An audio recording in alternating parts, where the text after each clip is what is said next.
Je vais vous raconter 2 choses qui se sont passées le même jour. La première, j'ai regardé un live du groupe dont on va parler aujourd'hui et j'ai eu une irrésistible envie de vomir.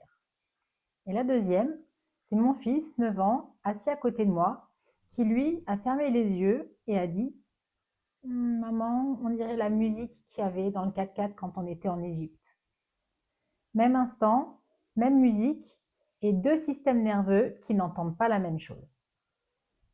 Et voilà ce qui est vraiment fascinant.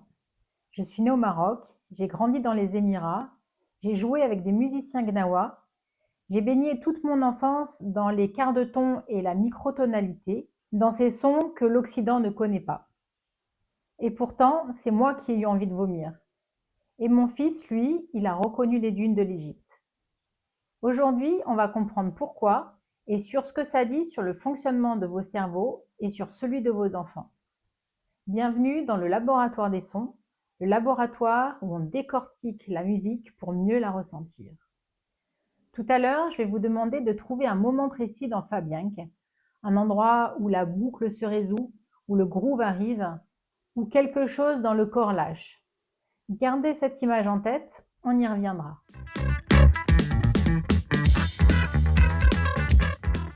Quinn et Clegg jouent ensemble depuis l'âge de 13 ans dans une ville au nord du Québec. Fascinés depuis l'adolescence par les musiques d'Inde, du Japon, du monde arabe, de la Turquie, d'Indonésie, des cultures qui utilisent les microtons qui tombent entre les notes de la musique occidentale. Clegg a fabriqué la première guitare microtonale du groupe en rajoutant des frettes supplémentaires à la scie pour diviser l'octave en 24 notes au lieu de 12. Un instrument qui joue des sons entre les sons.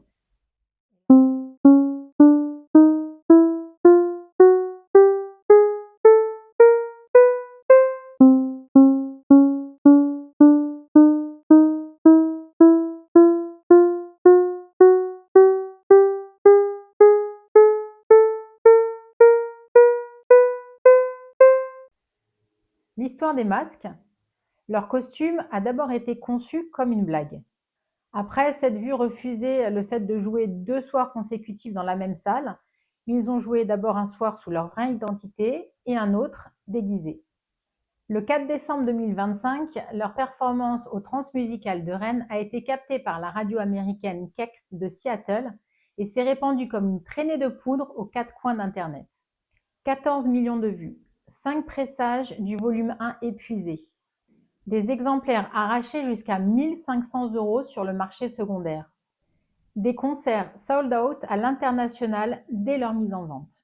Comme Daft Punk qui a retourné une insulte en identité de scène, Angine de Poitrine revendique une philosophie anti-égo.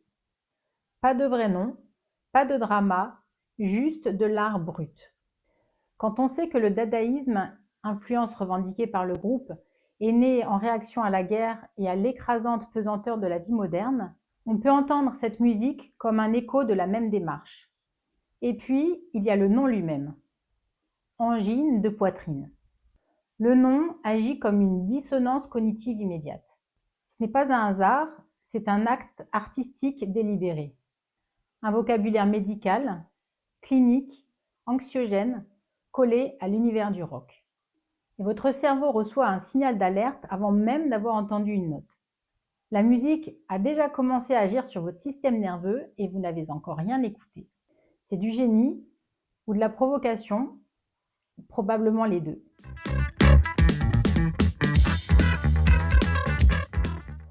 Avant de parler de votre cerveau, parlons de ce que Angine de Poitrine fait musicalement parce que c'est là que tout commence.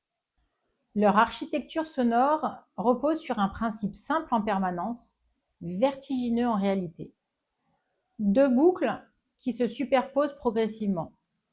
Une guitare, puis 2 guitares, puis une basse, puis la batterie qui change de métrique. Chaque couche ajoute de la densité, de la tension, de la complexité. C'est le même principe que dans la musique électronique, ce qu'on appelle le build-up, mais avec des instruments rock saturés et des intervalles microtonaux qui n'ont aucune équivalence dans les repères habituels de l'oreille occidentale.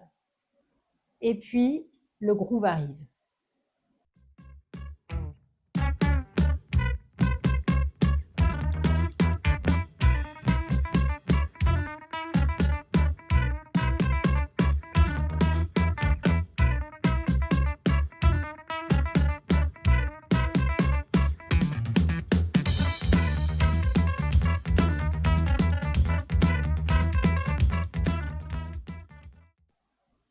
Un changement de rythme, une résolution, une redescente. La tension accumulée se libère d'un coup. C'est le drop. Mais pas le drop propre et chirurgical des clubs. Un drop organique, charnel, imparfait. Un drop qui sent la sueur de scène. Et ce moment agit comme un détonateur corporel et émotionnel.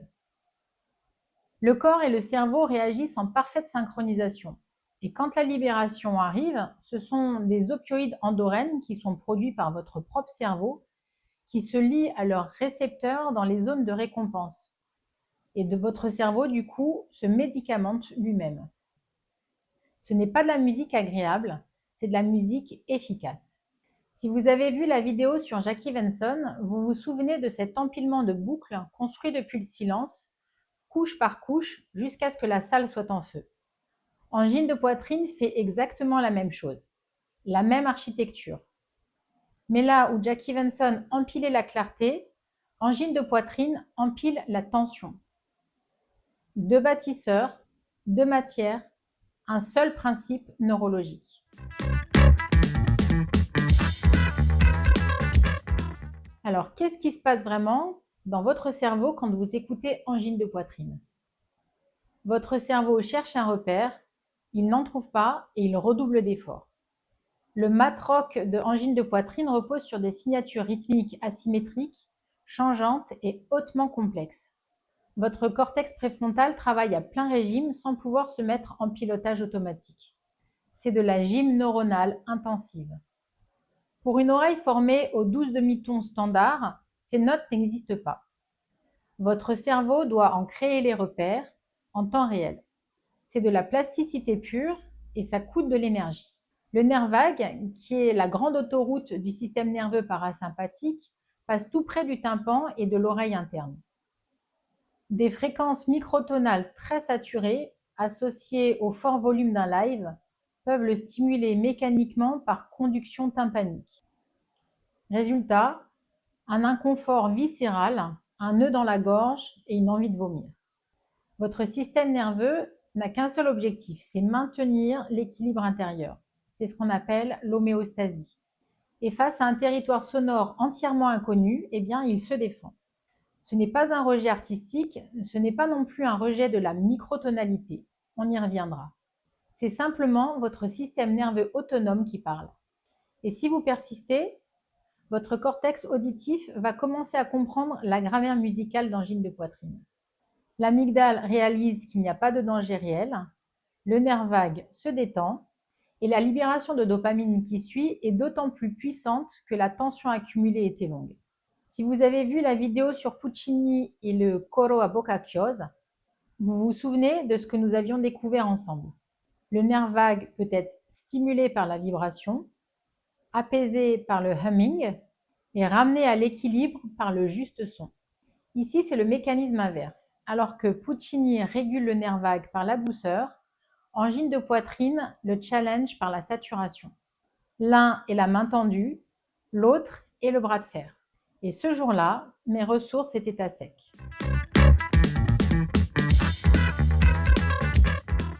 C'est ici que la vidéo bascule et que l'histoire devient vraiment intéressante. Alors, on aurait pu croire l'inverse. Moi, avec mon identité sonore microtonale depuis l'enfance, née au Maroc, ayant grandi dans les Émirats, ayant joué avec des musiciens gnawa, j'aurais dû être protégée. Ces quarts de ton, je les connais depuis toujours. Mon système nerveux aurait pu s'y accrocher comme quelque chose de familier.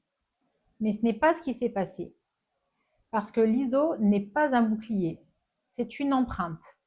Et une empreinte, ça ne suffit pas quand le terrain est déjà fragile.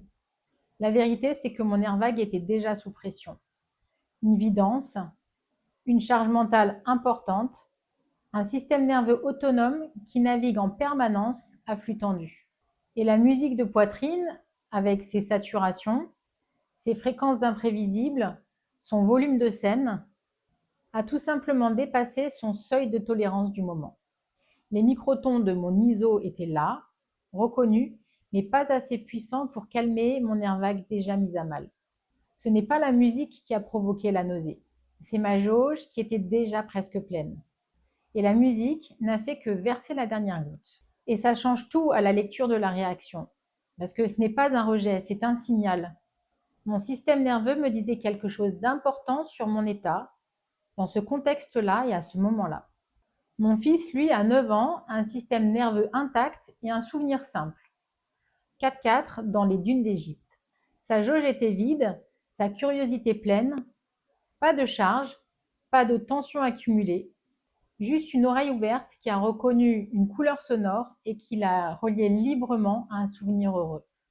La même musique, deux états intérieurs radicalement différents et deux expériences sans aucun point commun. La leçon la plus précieuse que cette écoute m'ait donnée, c'est que ce n'est pas la musique qui décide de ce que vous ressentez. C'est l'état dans lequel vous l'écoutez. Une musique peut être sublime un soir et insupportable le lendemain. Non pas parce qu'elle a changé, mais parce que vous avez changé. C'est ça la vérité sonore. Elle ne dit rien sur la musique, mais elle dit tout sur vous.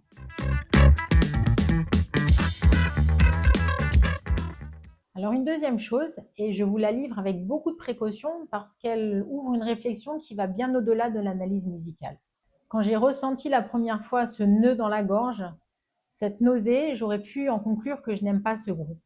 Mais la question que je me suis posée face à cette réaction intense et physique est bien plus intéressante. Et si cette réaction n'était pas sur la musique, mais sur moi? Le système nerveux autonome fonctionne de manière automatique et le plus souvent non consciente. La neuroception, c'est ce radar permanent qui détecte la sécurité ou le danger, peut être déréglé par des expériences passées, entraînant des réponses disproportionnées.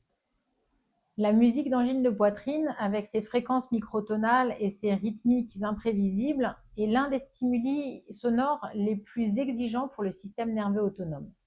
Elle ne laisse aucun espace de prévisibilité. Elle ne rassure pas, elle challenge. Et c'est pour ça qu'elle peut agir comme un véritable révélateur. Pas un diagnostic, mais un miroir. Une façon de prendre la température de son propre système nerveux. Si cette musique vous a mis mal à l'aise, c'est peut-être simplement que votre système nerveux a besoin de quelque chose d'autre aujourd'hui. Et c'est une information importante à prendre. Et je vais vous en donner la preuve en direct parce qu'aujourd'hui, en préparant la vidéo, j'ai réécouté l'album. Pas un live, mais l'album enregistré. Et j'avais envie de danser. Zéro nœud dans la gorge, zéro nausée, juste ce groove qui arrive, ces boucles qui s'empilent et mon corps qui avait envie de bouger. Alors, deux variables avaient changé. La première, l'album studio. C'est moins saturé qu'un live, le volume est maîtrisé, les fréquences sont équilibrées et le nerf vague ne reçoit pas le même choc physique.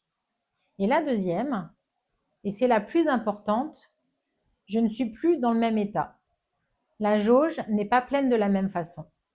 Le système nerveux qui écoute aujourd'hui n'est pas le même que celui qui regardait le live ce jour-là. Même musique, même moi, mais deux expériences différentes. Ce n'est pas la musique qui a changé, c'est moi, et c'est peut-être la démonstration la plus honnête que je puisse vous offrir dans cette vidéo.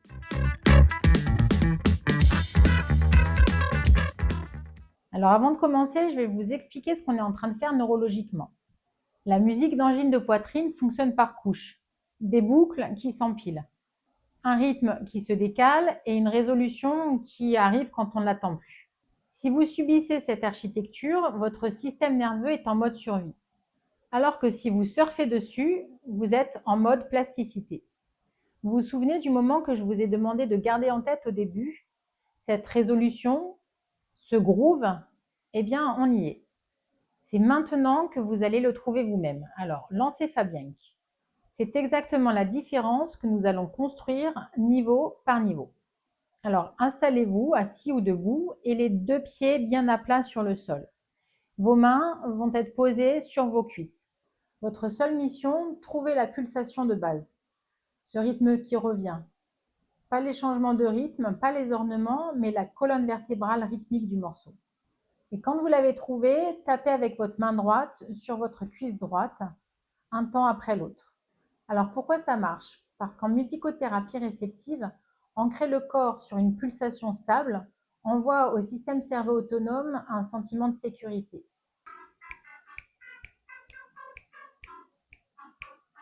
Gardez la main droite qui joue le rythme. Et maintenant, avec la bouche, vous allez dire les temps 1, 2, 3, 4. Donc 1, 2, 3, 4. 1, 2, 3, 4. 1, 2, 3, 4. 1, 2, 3, 4. Alors, ce morceau n'est pas en 4-4, donc il ne se décompose pas en 1, 2, 3, 4. Il va donc résister à votre comptage et c'est là tout le but. Votre cerveau gère maintenant 4 flux simultanés et contradictoires. La pulsation de votre main, le comptage de votre voix, le rythme du morceau qui résiste et la texture sonore globale qui enveloppe tout ça. Le moteur et le langage sont dans l'hémisphère gauche, le traitement auditif global dans l'hémisphère droit, et le corps calleux, lui, qui est ce pont entre les deux, eh bien, il travaille en plein régime. C'est presque comme dans la vidéo de Bach, mais ici, la pulsation est instable par nature. Elle peut se décaler et elle peut changer. Et quand le rythme change brutalement, n'essayez pas de rattraper, respirez. Retrouvez le nouveau fil, c'est là que la plasticité se crée. Dans ce micro-moment de désorientation et de recalibration. Alors maintenant, gardez tout ce que vous avez fait en niveau 2, la main qui fait la pulsation et la voix qui compte 1, 2, 3, 4. Mais ajoutez maintenant la main gauche qui, elle, attend en silence. Sa mission est de frapper une seule fois fort sur la jambe gauche, mais à chaque fois que vous entendez la résolution. Le groove, le moment où la tension lâche. Une seule frappe, pas avant, pas après, au moment précis. Pourquoi c'est puissant? Parce que vous entraînez ce qu'on appelle l'inhibition sélective. C'est cette capacité à rester quand même focus malgré des stimulations extérieures. Angine de poitrine devient ici un entraînement neurologique de haute précision. Et si la nausée vient, diminuez le volume et ne forcez pas. Le niveau 1 seul suffit pour commencer. Votre système nerveux vous dit où est-ce que vous en êtes, alors écoutez-le. Au moment de cette vidéo, je vous ai demandé de garder en tête ce moment précis, ce drop, cette résolution, ce relâchement quand il arrive. Alors, est-ce que vous l'avez trouvé? Est-ce que votre main gauche a frappé au bon moment? Ou trop tôt, ou trop tard, ou pas du tout? La réponse dit quelque chose sur votre système nerveux aujourd'hui, pas sur votre niveau musical, mais sur votre état. Et c'est ça l'alchimie sonore. Ce n'est pas un test rythmique, c'est un miroir. Pratiquez cet exercice une fois par jour pendant 3 jours sur le même morceau. Jour 1, vous allez noter en commentaire à quel niveau votre concentration décroche. Est-ce que c'est au niveau 1, au 2 ou au 3? C'est votre point de départ. Et le 3e jour, vous allez noter si ce point a bougé. Combien de fois est-ce que vous avez réussi à placer la frappe gauche au bon moment?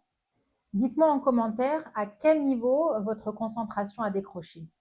Et si vous avez senti la nausée avant le groove et à quelle minute exactement.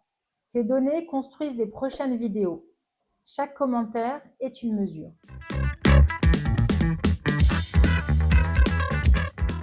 Ce qui s'est passé avec mon fils de 9 ans est en réalité une démonstration neurologique remarquable et c'est reproductible avec vos enfants. Là où mon cerveau d'adulte a voulu décoder la grammaire d'angine de poitrine, son cerveau à lui a simplement reconnu une couleur sonore et y a rattaché un souvenir.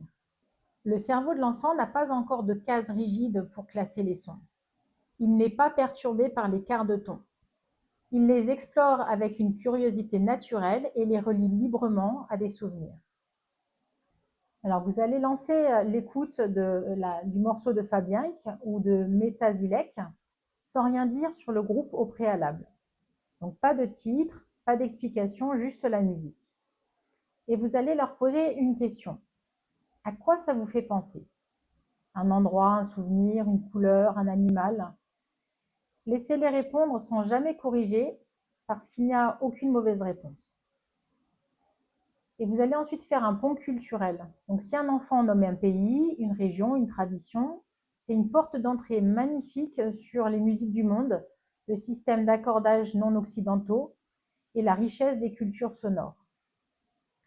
Et la question finale à poser, c'est: et toi? Est-ce que tu avais envie de bouger ou est-ce que tu avais envie de t'arrêter? Vous serez surpris par les précisions de leurs réponses et la sagesse de leur cerveau. Pour les enseignants, cet atelier s'utilise idéalement en début de séance pour une activation cognitive. 5 minutes suffisent pour recalibrer toute une classe. Ils travaillent simultanément la flexibilité cognitive, la mémoire associative et l'ouverture culturelle. Une passerelle naturelle vers les séquences sur les civilisations du monde, sur la géographie ou simplement sur la diversité des façons d'entendre. Mon fils et moi avons entendu exactement la même musique au même instant. Et nos deux systèmes nerveux ont vécu deux expériences radicalement différentes. Lui, un 4x4 dans les dunes, et moi, un signal d'alerte dans ma gorge. Et moi qui pensais que mon identité sonore me donnait une longueur d'avance, je me suis rendu compte qu'il ne protégeait pas un nerf vague mis à bout. Que la familiarité d'un son ne suffit pas quand la jauge est déjà pleine. Et que parfois ce que la musique révèle n'a rien à voir avec elle et tout à voir avec vous. Angine de poitrine m'a appris quelque chose sur moi-même ce jour-là. Et c'est ça toute la vérité sonore. Elle ne demande pas l'unanimité, elle demande l'honnêteté. Dites-moi en commentaire de quel côté vous vous êtes retrouvé, dans le souvenir ou dans le signal d'alarme. Et si vous avez testé l'atelier avec vos enfants, qu'est-ce qu'ils ont entendu? Si cette musique vous a mis mal à l'aise, je vous invite à aller regarder la vidéo sur Dafer Youssef, le soupir éternel. C'est l'exact opposé neurologique de ce que vous venez de traverser. Zéro saturation, zéro imprévisibilité, une voix qui efface la frontière entre elle-même et son instrument et qui calme votre système nerveux. Le lien est en description. Et si vous voulez comprendre pourquoi votre voix est déjà un outil de régulation du nerf vague, je vous invite à aller regarder la vidéo sur Puccini et le coro a bocca chiusa. En 10 secondes de humming, votre corps bascule. C'est documenté, c'est mesurable et c'est dans votre corps depuis toujours. Et ce lien aussi est en description. Et vous pouvez également retrouver les épisodes de l'Oreille Curieuse en podcast sur toutes vos plateformes préférées. Et chaque mois, une nouvelle émission sur cerveau et musique où on va décrypter l'impact de la musique dans notre quotidien, avec la même rigueur scientifique et la même curiosité que ce qui est ici. Ce lien aussi est en description et abonnez-vous pour ne rater aucun épisode. Et n'oubliez pas, la musique n'a pas forcément à être agréable, mais efficace. Alors reprenez les commandes de votre architecture sonore.